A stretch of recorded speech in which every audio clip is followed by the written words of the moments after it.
Well, Anne, thank you for joining us on the second episode of Everyday Disciples. I got the pleasure of interviewing Anna last time, and then today we get Anne. So I see a trend going here, a pattern.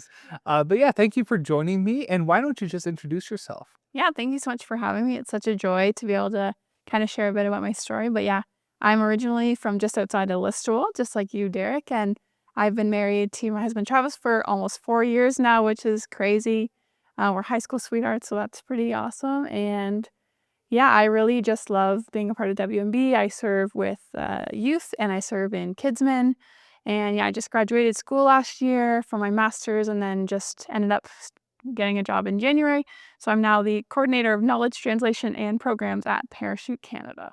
Wow, that is a tongue It's a twister right mouthful, there. yeah. A mouthful. That's great. And you and Travis have been troopers. You're doing grade 9 girls. Travis is doing grade 9 boys. Yes.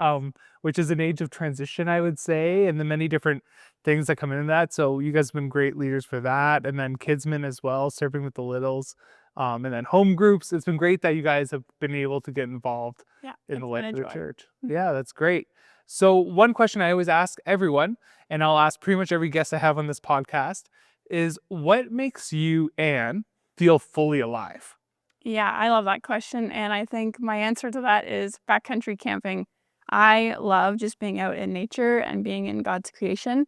There's just something about having to portage to your campsite and having to make your own fire and cook all your own food and do that. And it just brings me back to the simplicity of life and makes me just feel fully alive and not having any cell service and just being able to canoe out in the middle of the night and see the full Milky Way in the sky. There's just something that makes me feel so alive. And when I feel like I'm so small and God's so big, it just makes me feel at peace. Yeah, I think there's something actually profound there in how you feel most alive when you're actually most distant from the things that take us away. There's distractions, technologies. You use the word unplugged. Yeah. I think there's actually something true in that. Yeah. Sometimes to feel most alive, we actually have to take a step out of the everyday life that we find ourselves in. Yeah, So absolutely. no, that's really profound. So Anne, why don't you just share a bit of your story with us? Why don't you just tell us a bit, how did you come to meet Jesus? You mentioned that you met Travis in high school. Maybe that's part of this story too. Bring this all together for us. Yeah, I was very lucky to grow up in the faith. I grew up going with my family every Sunday to the Presbyterian Church in Stratford. And that was super foundational in me getting to know who God was. And then kind of throughout high school, I started to join the Pentecostal church in Listowel and kind of join their youth group to be able to be a part of kind of the local Christian youth community. And that's actually where I met Travis, which is funny. And yeah, really just blessed to be able to grow up in the faith. But I think that because I always knew who Jesus was, I grew a bit numb to the idea of the gift that he was and the power that he actually has in my life. So then when I went to university, that kind of opened my eyes to the suffering of the world. I hadn't really fully experienced that being from a small town. And yeah, it just really opened my eyes to knowing that people actually don't know who Jesus is and they're going through and navigating these really tough times of suffering and things without actually knowing who Jesus is. And that just broke my heart. And I think specifically in my second year of university, I had a roommate who wasn't a Christian and she would have these panic attacks all the time. And I wouldn't know really how to approach it other than just saying hey, can I pray for you? And can I read scripture over you? And she would say yes. And one time I did this, I had these words in the back of my Bible that kind of corresponded to different verses. And I said, what word would you like to hear? And she said, hope. And my heart just sunk for someone not being able to know the hope that they have in Jesus. And so that really just seeing her experience that truth for the first time really just made me kind of come alive again into the power that God has, and really just made me recommit my life to Jesus. And yeah, I've been full in ever since. Yeah, isn't that amazing how sometimes God uses non-believers and an experience like that kind of transforms us as well and then brings us back and is that reminder that sometimes God just gives us those reminders that he is real and that he is hope. Yeah. So yeah, no, I love that story. So what, like you mentioned briefly, we've actually known each other a long time, at least known of each other, known each other's siblings. And then your husband Travis, who's actually related to me distantly, I think we're like third or fourth cousins. Yeah. So all these small town connections and family connections, common in the Christian world, I find. When you guys first came to WMB, we obviously recognized each other, and then I think we went out for lunch Yeah. shortly after. Yeah. But why don't you just quickly share how you guys came to WMB, and how that all came together? Yeah, so we started watching in 2022, I believe, and we had kind of started online because I was suffering and recovering from a concussion, which I'll touch on in a little bit. But yeah, we were really just praying for when we moved from Listowel to Waterloo, praying for a church that we could kind of really feel discipled by and really just like feel like we were taught, it's based on the Bible and everything, and like really just feel a part of a larger community. And that's exactly what we got when we came to WNB. And it was really funny because the first online service that we watched was actually you preaching, and Travis and I looked at each other, I'll never forget, and we're like, we know who that is. Yeah. Yeah, and it's been just such a blessing to be here ever since. And that sermon I preached didn't turn you guys off No, the it church. didn't. So that's a win. Exactly. That's a win. And I remember when we went out for lunch that first Yeah. time, we were having like smoked meat. We were at Crow's Foot eating all this amazing food. Delicious. And I remember hearing a bit of your story that while we'd known of each other, I never knew this was happening. And you shared with us a bit about your journey through concussions. Yeah. And a long journey and a hard journey.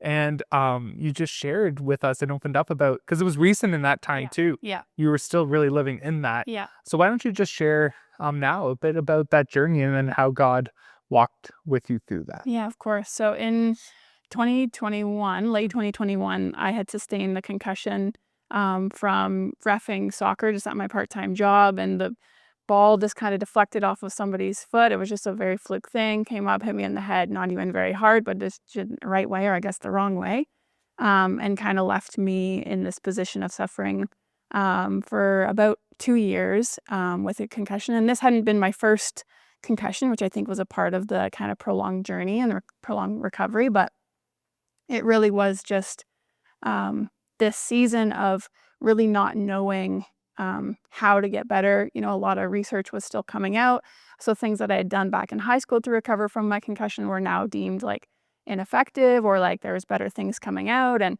so just trying to like navigate this and find new practitioners that were kind of on the cutting edge of this, and I hadn't really dealt with these like really prolonged symptoms lasting like months and months and months and then years. So just like being able to navigate that, and it was a super I like to say emotional roller coaster, because I would kind of get these glimpses of hope of saying like, okay, today I didn't have a headache, or I have a really good appointment. I would kind of see a new practitioner. I was seeing about 5 different practitioners at the same time, and kind of having these different glimpses of hope, and then kind of spiraling back down again, and then having a little bit, and then so it was just this up and down, and really just trying to like navigate that. And for people who don't know, concussions are kind of called this like invisible injury. And it's really like it is. Like you don't have a broken arm and you can't see that somebody is like physically broken or hurting. And people around you can't see those things. Exactly. So it's very isolating. And to be able to like having to communicate that all the time, even like with my husband or my family, my friends, let alone like anyone else who's not very close to me, how I'm feeling. I would also have to communicate to all my practitioners like every symptom I was feeling, and having to remember that, which on top of having a concussion is not great. It doesn't really go well together. So yeah, that was just like overwhelming. I often felt like super kind of trapped and like within myself, and that I couldn't kind of get out. It was like a different version of myself was like showing up, and it was just this time of feeling super lost and like just not knowing what to do. And I just remember a lot of days and nights just like crying out to God, being like, God, like, what are you doing with this? Like, why am I suffering in this? And like trying to just navigate like what he wants me to learn through this and everything. And a lot of times I would journal and kind of process all these emotions as I was trying to get them out of my head. And I just wanted to, as I was preparing for this podcast, I was reading back through my journal through that time, and I want to share an entry that I wrote kind of on the 1-year mark of my recovery journey. So I'll read that now. This is from October 25th. 1 year, one whole year of weakness, struggle, anxiety, fear, love, and care. We made it here to this milestone. It feels like a weird mix of celebrating some healing, but also mourning the season and feeling the pain of the last year all at once. I never would have pictured myself here. I almost feel numb. Like life continues around me, but I am still motionless in it all. It has been a hard year with relationships, many of them being impacted through this season. And I'm coming to the stark reality that people will never fully understand what this year has been. I am learning to cling to the quiet and stillness, embracing God's goodness and faithfulness throughout this season and always. I pray that at the end of this season, I would look back and say that with certainty that I am closer to Jesus because of my suffering. And that was just like a really good reminder to me of how much God has brought me through and not knowing what that season was going to kind of end for me. So that's kind of a Yeah. brief snippet of my story. Well, why don't I would love just to dive deeper in that Yeah. one phrase you did right at the end there. Yeah. That, um, can you read the last sentence you just? Yeah. I pray that at the end of this season, I would look back and say with certainty that I am closer to Jesus because of my suffering. I am closer to Jesus because of my suffering. Could you just play that out for us a little bit? Like, I think there might be people that are like, how can that be? Yeah. I think like this is not something that I realized like super on in my suffering. It was more like, like at the 1 year marker and further of just like really understanding that when we're in suffering, like all we can do is turn to Jesus. Hmm. And we have this opportunity to actually just like kind of embrace the suffering and say like, I am weak, but Jesus, you are strong and you are made perfect in my weakness. And it's just this kind of, it's hard to understand when you're not in a season of suffering, but it's just like, that's my desire. That was my desire in that season, and it still is, that I want to be more like Jesus. And that was really just keeping me going and helping me navigate this season. Yeah. Yeah. And I'm reminded of the author Philip Yancey, who's written a lot on suffering, who's very in line with that. And he would even say, like, there's aspects to suffering where when we look back at our journey, we're almost like, wow, I don't know if I would have given that up for how that's brought me to this place with And Jesus. people look at me when I say like I'm thankful for that season and that I wouldn't actually change it. Like if I could go back and change the circumstances, I wouldn't, because I'm closer to Jesus because of it. Yeah, and that's a testimony right there, right? When we can say, you know what? I have seen God work in this. I've seen his hand in this. I mean, when that picture comes together and it, I think, really paints something beautiful. And I am almost thinking of the metaphor of like beauty of the dust, right? Or God just using what seems like, the Bible has stories like this, right? With God using like bad situations, at least on the surface level, into something far more amazing. Yeah, and it's just incredible too how like God uses suffering, like the amount of opportunities I've had to connect with people and even just help them to navigate things that I did, like physically and emotionally, but also then just lead them to Christ through this has been like amazing. Yeah. So, Yeah. And at the same time, we live in a tension, right? Because I think many people who are listening to this interview, this podcast, might be hearing the words of your journal and relating to it on a very personal level. Because there's going to be people listening to this who are either currently experiencing long-term suffering or has recently experienced that or still haven't recovered from a season of that. And as you read those words, I'm sure there's many things that people will pull out and relate to in some form. But what encouragement would you have for that person that is maybe currently experiencing long-term suffering?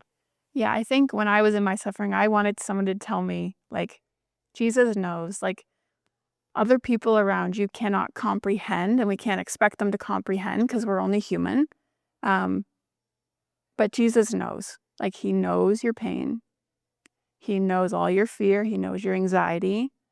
He knows everything that you're feeling because he suffered on the cross. And he knows your pain.